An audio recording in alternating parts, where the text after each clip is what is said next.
और अब आते हैं उस चीज पर जिसको लेकर लोगों ने तमाशा बना रखा है। सबसे जहरीला हमला उनकी पत्नी के निजी जीवन को लेकर। कहा जा रहा उनकी बीवी की इससे पहले शादी हो गई थी। पुराना तलाक, अतीत, इन शब्दों को हम ऐसे उछाल रहे हैं जैसे सामने कोई इंसान नहीं, कोई किरदार हो। क्योंकि हम और आप इतने ज्यादा अंदर से शून्य हो गए हैं, हमारी नैतिकता इस कदर मर गई है कि हमें हर चीज में कंटेंट चाहिए। हमें आपको कुछ सच नहीं पता, हमें नहीं पता कि इस खबर की सच्चाई क्या है, हम और आप नहीं जानते, लेकिन हमें उसमें कंटेंट दिख रहा है क्योंकि पैसा मिलता है।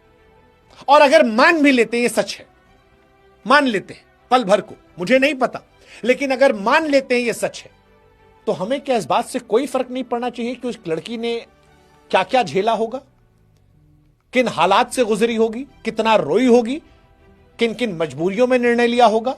उस प्यारी सी बच्ची की भी उम्र कितनी है, हमें कुछ भी नहीं पता, लेकिन हम और आप जज वकील बन बैठे हैं, सजा भी सुना रहे हैं। अरे भाई साहब, वो लड़की कोई अफवाह नहीं है, कोई हेडलाइन नहीं है, किसी की बेटी है, बहन है, और अब किसी की बीवी है जिसका तमाशा आप लोगों ने बना रखा है। मुझे नहीं पता क्या सच है उनके जीवन का, और मेरी कोई दिलचस्पी नहीं है उनके जीवन में। ये दो लोगों के बीच की व्यक्तिगत कहानी है, वो और उनका परिवार। आगे क्या होगा वो उनका परिवार, उनके घर का मसला। लेकिन अगर आप इस मामले को उछाल रहे हैं तो आपको एक बार सोचना चाहिए कि अगर उसने जीवन में कोई कठिन रिश्ता झेला और आज वो दोबारा भरोसा करना चाह रही है, तो हम उसके भरोसे का स्वागत फूलों से नहीं पत्थरों से कर रहे हैं। हम और आप उस पर वैचारिक पत्थरबाजी कर रहे हैं। वो पत्थरबाजी उस वक्त कर रहे हैं जो उसके जीवन का सबसे सुखद लम्हा होना चाहिए था, जिस क्षण उसे अपने पति के साथ सबसे ज्यादा खुश होना चाहिए था। यह पत्थरबाजी हम इंद्रेश जी के ऊपर, उनकी पत्नी के ऊपर, उनके माता पिता के ऊपर, हर तरफ कर रहे हैं।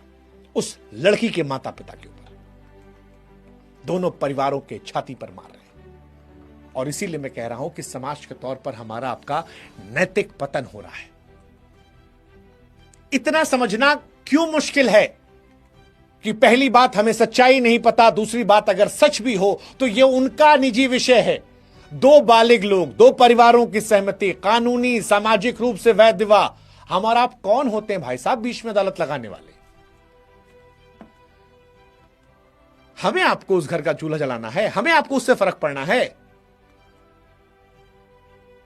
हमें आपको उनकी जिंदगी का बोझ उठाना है। उनकी शादी करने से हमारी आपकी सेहत पे फर्क पड़ रहा है, फिर ये दिलचस्पी क्यों? बताएं क्यों? क्योंकि हमारे भीतर कुंठा है। हम अपनी नाकामियों, अपने अधूरेपन की फ्रस्ट्रेशन को किसी आसान शिकार पर निकालते हैं।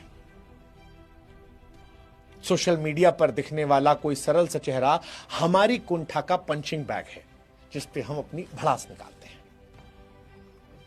और यही काम हम और आप इंद्रेश जी की पत्नी के साथ कर रहे हैं, इंद्रेश जी के साथ कर रहे हैं।